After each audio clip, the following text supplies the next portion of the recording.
We are going bungee jumping. Mostly excited, slightly terrified. So like a couple weeks out from the trip, I get this message. I've secured a running jump off for the bungee jump, and I was like, wait, what? I suggested it, and I knew that I couldn't then be like, all right, like have fun, you guys do it. Like I would have to just do it.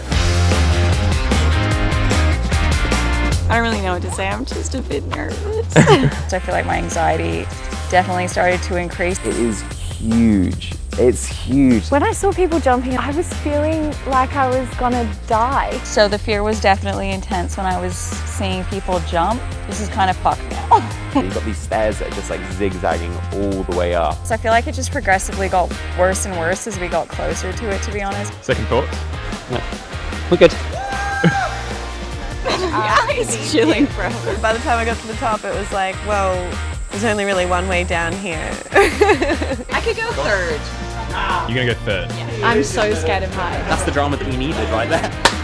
So Scott, because as our leader, you're going first. Oh, fearless leader. Scott was getting ready to go, and I was kind of like amping him up, like, you can do it, you can do it. Kind of just displacing my own fear and, you know, coaching him through his. All right, Scott, let's do it. And come on in. All right, Scott, run fast. 5, 4, 3, 2, 1, go. Yeah! It's really weird when you're just hurtling. It's like no experience I've ever felt before. Before the jump, I literally was just like, if I die, I die, like, fuck it. I watched Scott jump, I watched Sophie jump. I was like, you know what? I can do this. I can for sure do this. My whole body just locked up, and it was like so much fear. What are we doing here? But then it was like, I can do brave things.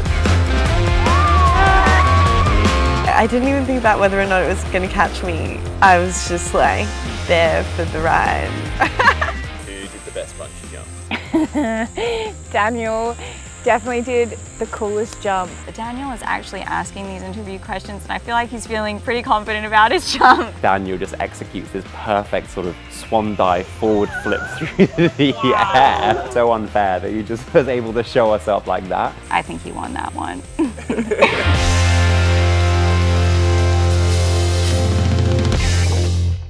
My name's Sophie, and I was lucky enough to win a spot on this trip through donation. My name is Montana. I am the founder of In Bloom Natural Skincare, and we're a key sponsor for this trip. My name's Scott, and I'm the founder of Joywave. I'm Hannah. So I saw like Steph post Joywave initiatives. I participate in the donation and I won the trip.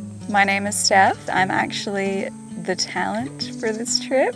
And I also work alongside Scott with Joywave. I was really excited to come on this trip because my business has been donating to charities since it started, but I haven't had the chance to go and put my hands on the soil and see where our donations were going towards. Everyone straight away got along so well, was so lovely and kind. Any kind of worries about me being a little too introverted or wanting some time to myself kind of dissipated super quickly. I feel like when you're around the right kind of people, then you just get a lot more energized as well. Within just a few minutes, and I just feel so connected to them without even knowing them as a person. My focus was really on all of the fundraising we've been doing so far. I was just looking purely at environmental outcomes, like how many trees are going to be planting, really focused on that. What I wasn't anticipating was how deep of a connection everyone would leave this place really feeling. I don't think I possibly could have prepared for the trip itself. I think I kind of tried to avoid getting caught up in the itinerary or anything. I just wanted to kind of meet new people and try new things and see this land. So yeah, I was just excited.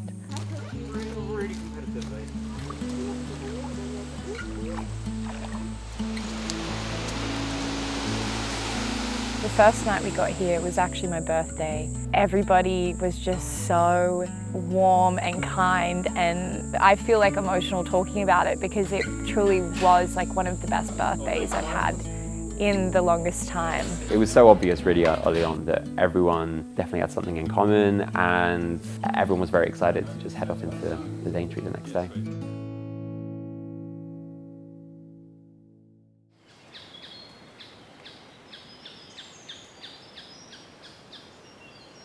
So it is officially day one of our eco tour with Jabalbina. So today is going to be a really, really awesome day. So we're starting off the day with a cultural walk through Mosman Gorge. Then we're also doing some tree planting today, which will be really cool. It's going to be a very exciting day and super excited to have you guys follow along with us. We have John here, one of our tour guides. Do you have any words to say, John? I'm just excited to bring you out here on our beautiful country with our traditional owners. Yeah, it's going to be exciting. This is our second tour, so it's a bit different to the last one. So either way, you're going to love it. I know you will. Yeah. Finally. My flight got delays, 5 hours, and I got stranded in Bali for like 2 days. I was so excited to meet Hannah, and she's literally the biggest sweetheart in the entire world. Being able to go to, the gorge and experience, the smoke ceremony as the welcome to country. Let the smoke cleanse the body. That way you can walk inside with a clear mindset too as well. All right, you're a binga binga, you're a gamba, you're a macha macha.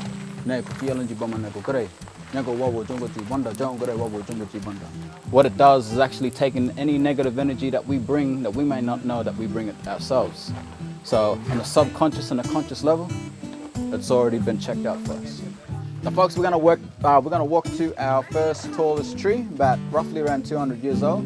The Dreamtime walk with Ben was really fantastic in terms of just starting to get a bit of an understanding of the vastness of the rainforest. So the first tree that we'll pull up to, the red cedar, this is what it looks like here still growing from the rainforest.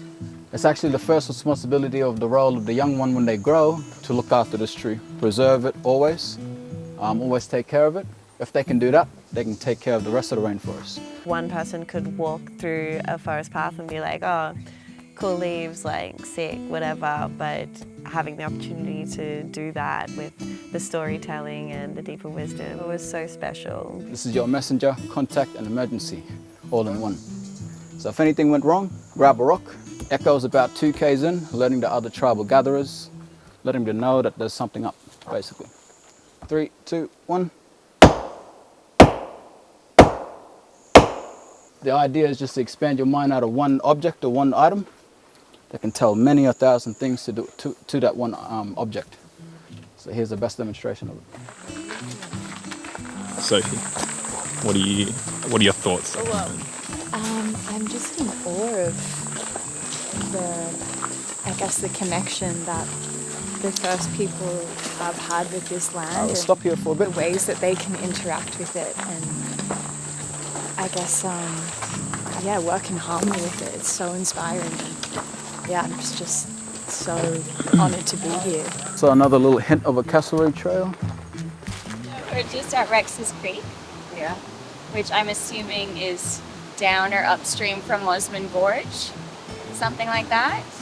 And apparently it's the world's second most fresh water stream. We in the Western world are not as interested in what the planet actually has to offer and in truly understanding that and in truly understanding what it's capable and how we can live in harmony with it. I think that's what's so important about listening to the traditional people of the land, is really understanding that connection in the hopes that maybe we can harbor it ourselves. What really gets me is that how Ben is so well articulated, how he says and how he knows every single thing, and it just flows from his mouth. That is your cuts, wounds, itchiness, sunburn, heat rash, mosquito bites, pimples or infections. Plant does not lie, it will tell you the truth of healing. He was showing us the use for the sarsaparilla tree, and he said, if this is one tree and we have this many uses for it, imagine every tree in this forest. Not only is it such a special experience, but it's such an integral experience to truly connect with the land and feel that belonging and deep understanding.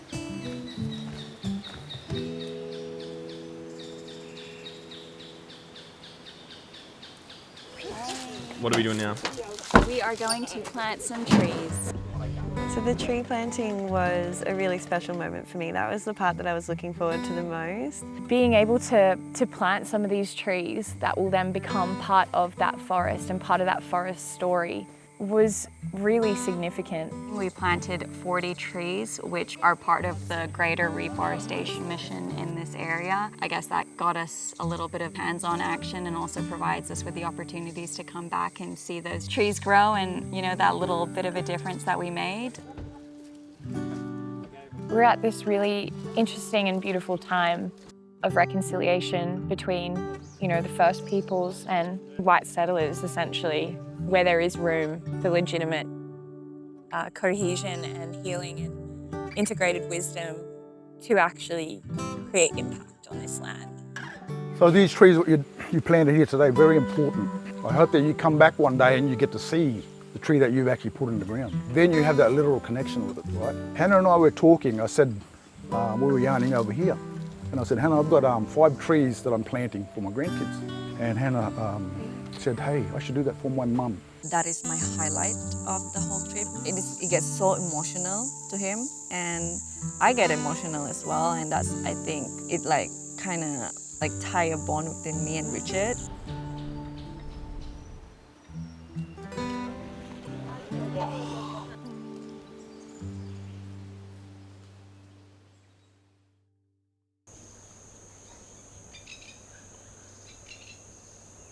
Where are we going, Jason?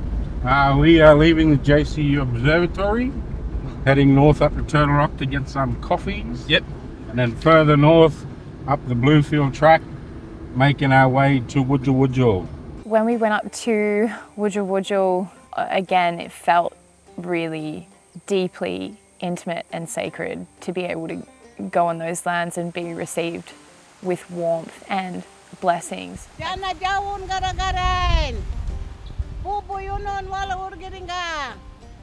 We got water blessings from Auntie Kathleen's granddaughters. What Gloria and Dallas doing, it's healing, and I was going to use the smoke, but it's too hot. But water and smoke is very important to us, Mama. We were shown the devastating impacts of the cyclone that had come through, but also what had happened from the government thinking that they were doing something that was helpful, which was building a road to go straight to the waterfall. It was just really, really hard to see the elders and how that impacts them, especially when they have such a beautiful, genuine connection to nature. This is very different perspective. I think in a way, it's the nature telling us that we need to do something.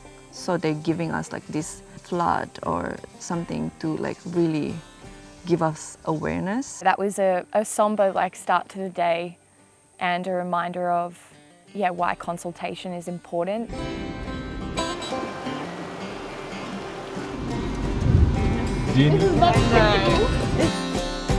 To be welcomed up to CJ's place was such an honour.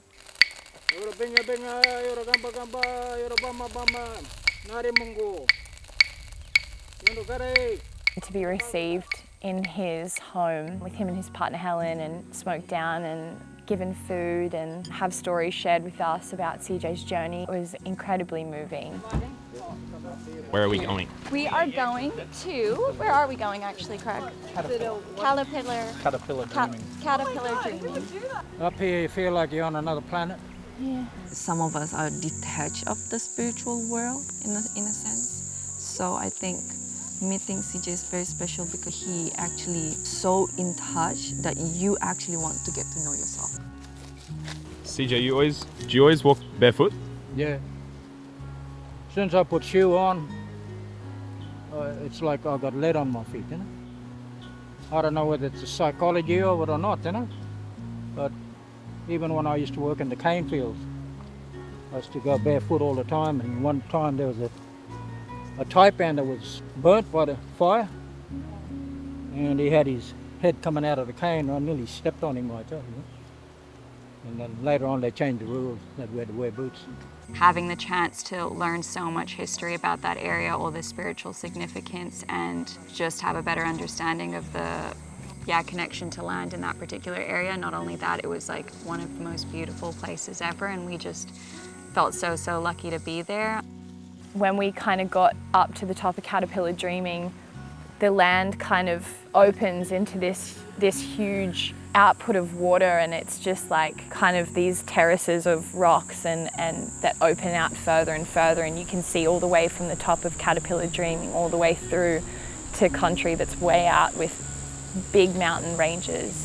It really felt like such a unique and rare experience to be invited there, and then learning that, you know, only up to 100 people go there really every year. It just emphasised how special it was. Being able to go swimming with everybody and slide around in the moss and laugh, it was just like the dreamiest afternoon. And again, another reminder of just like the raw beauty that existed before us and will exist after us if we take care of it properly.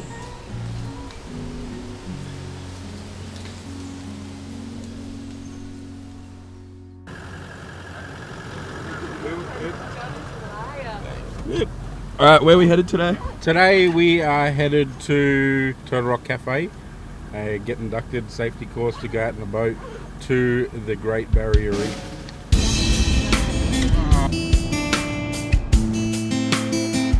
Going out to the reef today was such an incredible experience. I think they said that they only really get up to 20 days like this of visibility in a year. You know, we're all swimming around like little fish, trying to see who could outdive one another, and then finishing off with a cheeky beverage on the sand quay. It was just like a beautiful kind of trip family day. I think the really cool thing that we've taken from this trip is the connections that everyone's made. It was just a really great group. I think it was perfect. The combination of those kind of like, you know, the scary activity early on with the bungee to sort of bond everyone, and then really learning together about what a special place this is. I've been joking this whole time that it feels like school camp.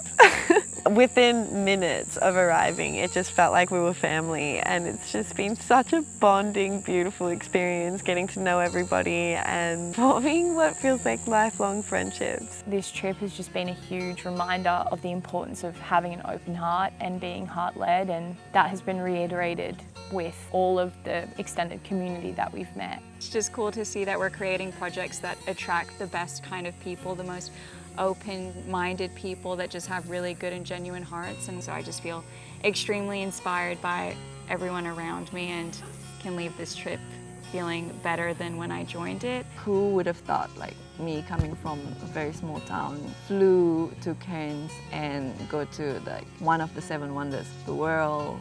I don't know what else I could have asked for. This is the community that I think that I want to grow with, you know. I've travelled all over the world and done some amazing things, but without that anchoring into the meaning of what I'm seeing and what I'm doing and what I'm tasting, it can become just like a camera roll of memories, whereas this is something that I feel will live on in my heart and my body and my mind and will inevitably impact what I do in the world from this point on. I'm just so excited for every single person on this trip to go out in their own respective world and just do great things.